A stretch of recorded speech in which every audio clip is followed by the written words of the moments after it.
Today we're going to be looking at a subreddit called AITA A-hole. Basically, people can submit like a situations went on in their life and we get to decide if they're a bit of a numpty or not. Okay, so this first one is AITA A-hole for getting my daughter a hotel room entirely for herself after her stepsisters made her sleep on the floor. Now it's time to get a bit of context. My dad passed away 2 weeks ago. Me and my wife Candice and my daughter 16 and her stepsisters 19 and 17 flew to my hometown to attend the funeral. After that we got 2 hotel rooms, one for me and Candice and one for the girls. When I was in the room I got a call from Shiloh at 11 p.m. crying and sounded like she was arguing with her stepsisters. I asked what the matter was and she told me that her sisters insisted that she sleep on the floor. I mean, that's a bit weird. I'm literally assuming like 3 people can fit in a double bed. There was one large bed in the room and there was enough space for all 3 girls to sleep on. I asked why and she said she didn't know. I went to see what the issue was and talked with my stepdaughters about it. They kept talking but didn't really explain why they told her to sleep on the floor. They just shrugged and said it's better this way, we're more comfortable this way. Whenever someone's angry at me or like if I'm having a disagreement with someone and they aren't telling me why, you know, we're disagreeing or why their anger really does get on my nerves. So I can completely understand if the dad's really irritated right now. I told Shiloh to grab her things and when one of my stepdaughters asked where we were going, I told her I was booking her a hotel room. Both looked upset but didn't say anything, but they must have called their mum because she was awake when I got back and started arguing with me about giving Shiloh an entire room to herself. Of course she's gonna get an entire room to herself. She was literally made to sleep on the floor. I'm assuming basically that the 2 stepdaughters here, 19 and 17, keep in mind the youngest one is 16, they weren't happy that they all had to share a bed, probably because, you know, stepsisters are not like blood, and you know, they just decided to take out the youngest one and try to bully her to make her like sleep on the floor. I explained why I did it, but she said I wasted money and that Shiloh could have sucked it up for one night on the floor. I called her unreasonable for saying this, but she told me I showed the girls that I'm playing favourite. I made my stepdaughter share a room while I gave my daughter an entire room for herself. Well, I mean, that's not the case. That's not what's going on here. What is going on is that the 2 stepdaughters decided, oh yeah, she's not going to sleep in the bed with us, she's sleeping on the floor. You can't do that, she's 16. Also, the stepdaughters are 17 and 19. The 19-year-old should not be acting like this. We went home and Candice is still bringing it up, saying I mishandled this. She even pointed out how my stepdaughters are upset since they're not speaking to me. Well, that's completely fine. If they're not speaking to you, that's because they literally made the other daughter sleep on the floor. ETA was Candice who got a room for the 3 girls as to not stir any drama and save money. She was in charge of the hotel reservation since I was emotionally distressed. I won't lie, I don't really know what ETA means there. I'm basically assuming it means, oh yeah, here's an extra point. Also, Candice did not expect Shiloh to sleep on the floor. She wanted all 3 girls to share the bed. Well, of course that's not going to happen if they're literally trying to make her sleep on the floor. That was the end of that. Let me think, are they the a-hole or not? Basically no. What happened was the 2 daughters decided, oh, we're going to bully the youngest one, and then they realized you can't get away with that, and now they're just angry. So to the dad, you're not the asshole. Somebody also said, what I'm getting from this is that your stepdaughters were trying to live up to the Disney depiction of stepsisters and were shocked when they couldn't just bully her into getting what they want. What's extra gross is that they did it when coming back from Shiloh's grandparents' funeral. Talk about cruel. You're definitely not the a-hole. But also, WTF is wrong with Candice. If she sees this as playing favourites, her daughters tried to make yours sleep on the floor for fun. Sounds like the apples don't fall far from the tree. Have you pointed out your daughter's also upset because of the situation and she's playing favourites? That's exactly what I was thinking. It's like at the end of the day, the mum should be angry at the stepdaughter. None of this would have happened if the stepdaughters were just nice. How are you literally gonna expect someone to sleep on the floor? And she's 16? Absolutely not. So yep, the dad is not the a-hole, the sisters are. I'm at the a-hole for pulling my pants down and showing my husband my underwear after he insisted that I was on my period when I wasn't. Well, I mean, that's just a simple no. If your husband's literally accusing you of being in your period and you're not, you have every right to show him. I've got a feeling this seems a bit misogynistic. My husband has a habit of blaming my behavior reaction on my period. For example, when we argue, he'd say, I won't argue anymore since you tend to act crazy when you're on your period. Boys say that to my best friend all the time, and that's probably one of the worst things you could ever say to a woman. Basically accusing them of being in their period whenever they're not. Or even say, I didn't know you mean to do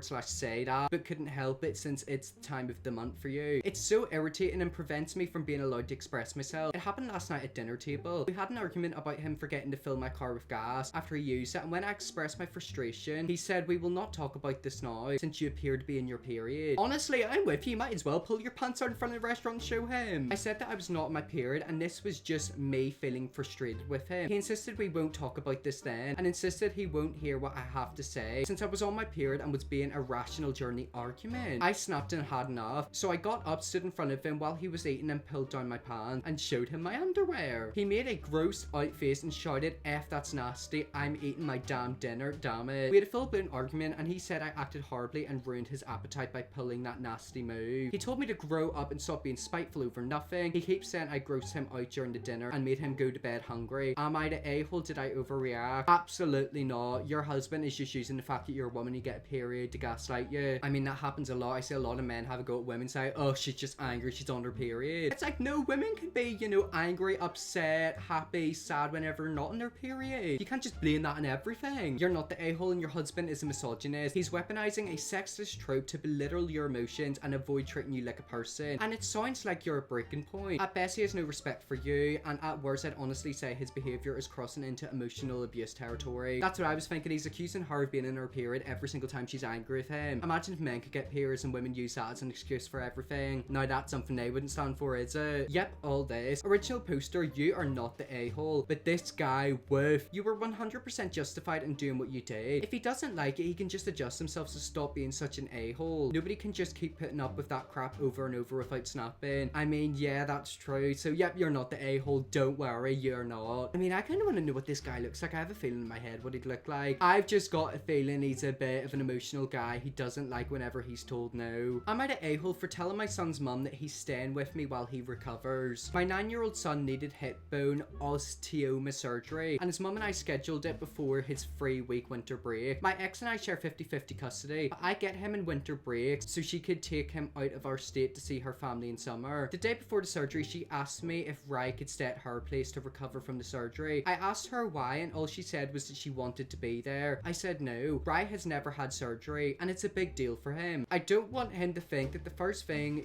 when you face, I don't know what that means, it's this awful English. I think what he's trying to say is he doesn't want his son to think that whenever he faces something scary for the first time, he has to run to his mum and not your dad, or not his dad. I don't know, it's not making a lot of sense. I told her I was quite insulted by her request, plus he was gonna need some help getting dressed, undressed and bathed for the first couple of days, and I highly doubt he'd be comfortable having his mum do that. She said her husband could do that. I told her no, he's having a surgery and I'm taking him to my house when he's released. I don't care if she's in the operating room. She then asked if she could see him at my place and I said no. The agreement is that we have scheduled FaceTime with him when he's at the other parent's house. I don't want my ex-wife in my house any more than she wants me in hers. If the shoe was on the other foot, I'd understand whether I liked it or not. I held firm and things have been tense between us ever since. Personally, I don't care because I'm not apologizing for not giving her what she wanted. Edit, no, my son doesn't get to decide who he gets to stay with and when and how long for. That's why there are custody agreements. I'm gonna reread over this now, 1 second. Okay, I've reread it and I've got a feeling you are a bit of an a-hole. Basically, this mum, you know, really wants to be with her son after his surgery. And it's like he doesn't necessarily have to stay with her, but you know, at least let her into the house or, you know, to see him quite a lot. I don't know, it's like I feel like you're kind of waving it above her head and saying, ha ha ha, you know, I get him and you don't. Somebody said you're the a-hole. She's concerned about her son and you turned it into a power play. That's exactly what I was thinking. Especially the part about not letting mum even visit. How cold-hearted can a father be? Original poster, for your son, this is not Tuesday. It is fine for your son to stay with you, but to not let mum see him. I thought I'd seen everything by now, but OP has plumb new lows. You're the a-hole. I mean, yeah, it's like you two don't have to get together. You can still be tense with the mum, but at least let her see the son. You know, you gotta sort of suck it up and put it together for the child. You know, this is the child going through surgery. This isn't like an appointment to the dentist. He's going through surgery. He's gonna be, you know, in time out for a while. Just put all of the tension behind you and let the mum see the son. I'm at an a-hole for not making my brother and his fiance a wedding cake after they refused to pay me. Yet again, I'm gonna assume that you're not the a-hole. At the end of the day, if you're gonna make someone a wedding cake, that costs a lot of money. Like, if they're not gonna pay you, they ain't getting one. I, 25 female, love to bake. It's a big passion of mine and something I love to do as a hobby in my free time. I have an Instagram account that I use to show off my work, which is mainly the cakes I bake and decorate. I make these cakes for family and friends for birthdays or special occasions, Christmas and Easter, etc. I never charge for these cakes, but I'm always compensated in some way by family and friends. They'll usually gift me money or a gift card to my favorite restaurants or make me a dish in return as a thank you. That's really sweet. At the end of the day, if you're making them cakes and they're not paying you, they better give you some sort of gift. My younger brother, 23 male, and his fiance, 23 female, were planning their wedding and asked me a few months in advance if I'd be able to make their cake for them. This would be my biggest order yet. They wanted a 3-layer cake. Wedding was 75 people in the flavor of strawberry shortcake as it's their favorite. Okay, so this is a 3-layer cake. It's not like a sponge cake. This is like a big wedding cake. Picture wedding cakes in your head. That's the type of cake she has to make. I was hesitant at first, but agreed to make the cake under the condition that I was compensated for it. I explained to them that this was the biggest order I've ever had and was going to take up a lot of my time, labor, and be costly. I gave them a very fair price for the cake of that caliber. They agreed. I also made it clear that I wanted to be paid before the wedding. Okay, yep, so she set out the contract. If I'm gonna make you this cake, it's gonna cost me this amount. Here's the price, and she actually gave them a pretty decent price. I provided them multiple sketches of what the cake would look like, made a practice batch of the cake so that they could sample, and they loved the cake and approved of everything. Fast forward to the last week, 6 days before the wedding, I contacted my brother for my payment as I was going to get started and buying the rest of the ingredients for the cake. Minus the strawberries, I was going to do that closer to the date so that they could be fresh. He ensured me he'd drop off my check the next day. Next day came, my brother went MIA and no check arrived. So I tried to contact him. Next day came, no check again. I offered to drive to their house and pick up the check. They made an excuse that it didn't work with their schedules. Well, I mean, if they're making excuses 6 days before the wedding, that is a big red flag. Do you want to know what you should have done? What's that thing where you have to pay a deposit? That's what it is, a deposit. You should have made them pay like a 20% deposit. So the day before the wedding, I contacted both my brother and his fiance again asking. They blew up on me telling me I'm a selfish